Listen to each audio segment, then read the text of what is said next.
जय महाराज जी की सभी को। निरंतर आगे बढ़ते जाना, आंधी तूफानों से न घबराना।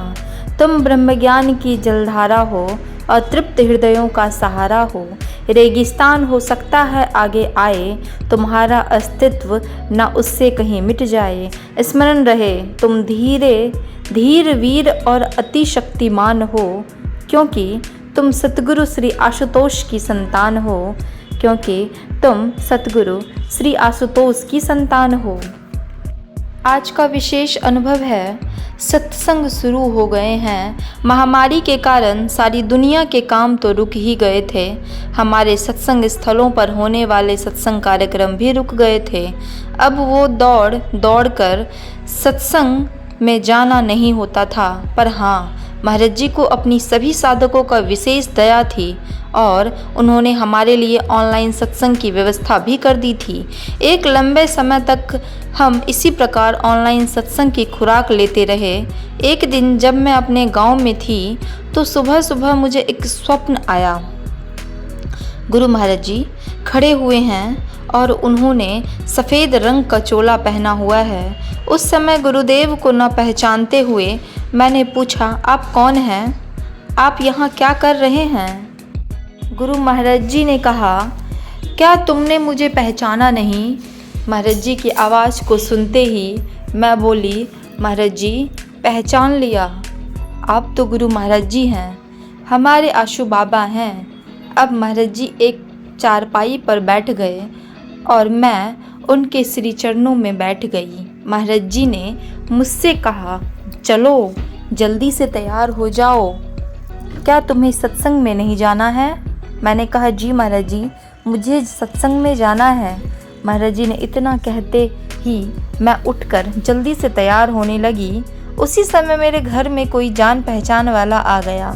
इससे पहले वो मुझसे मिलता या कोई बात करता, महाराज जी ने उसे यह कहते हुए घर में भेज दिया कि उसको अभी सत्संग में जाना है, उसे तैयार हो लेने दो। दूसरी ओर सत्संग के लिए तैयार होते होते मैं एकदम से रुक गई। मेरे मन ने कहा, अरे अभी ऑफलाइन सत्संग तो शुरू ही नहीं हुए हैं, फिर मैं सत्संग में कैसे जा सकती हूँ? इतने में ही महाराज जी ने मुझे पुकारते हुए कहा, चलो जल्दी करो। मैंने भीतर से ही आवाज़ देते हुए पूछा, महाराज जी क्या सत्संग शुरू हो गए हैं? महाराज जी बोले, हाँ, बस तुम जल्दी से बाहर आ जाओ।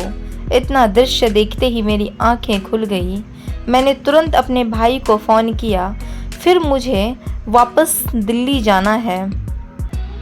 थोड़ी ही देर में मुझे दिल्ली से एक गुरु बहन का फ़ोन आ गया कि ज्ञानवती सत्संग शुरू हो गए हैं। मैंने उससे हंसते हुए कहा, मुझे तो पहले से ही पता है। गुरु बहन ने कहा, तुम्हें कैसे पता चला?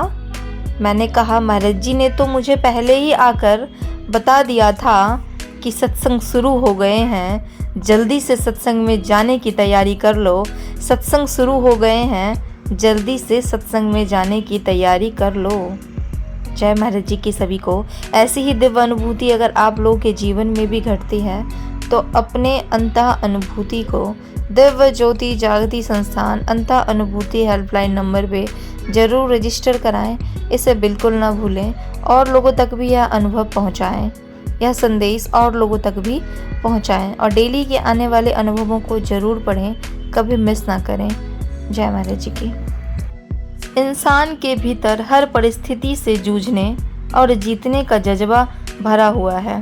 इंसान के भीतर हर परिस्थिति से जूझने और जीतने का जज्बा भरा हुआ है, परंतु फिर भी वह हार जाता है तो केवल अपने कर्म और संस्कारों से। गहन निशा में सोया बेसुध यह सारा संसार है, झूठ पाखंड चोरी बेईमानी चरित्र का यह विस्तार है। तमस में डूबा है हर व्यक्ति, उसको न कोई होश है, जीने का ना अर्थ है जाना, माया की नींद में बेहोश है। हम भी थे शायद ऐसे ही, पर गुरुदेव ने आकर अंतर मन को जगाया, बहुत हुई परिवर्तन की बातें, बहुत हुई परिवर्तन की बातें, अब खुद को बदलने का मौसम आया, अब खुद को बदलने का मौसम आया।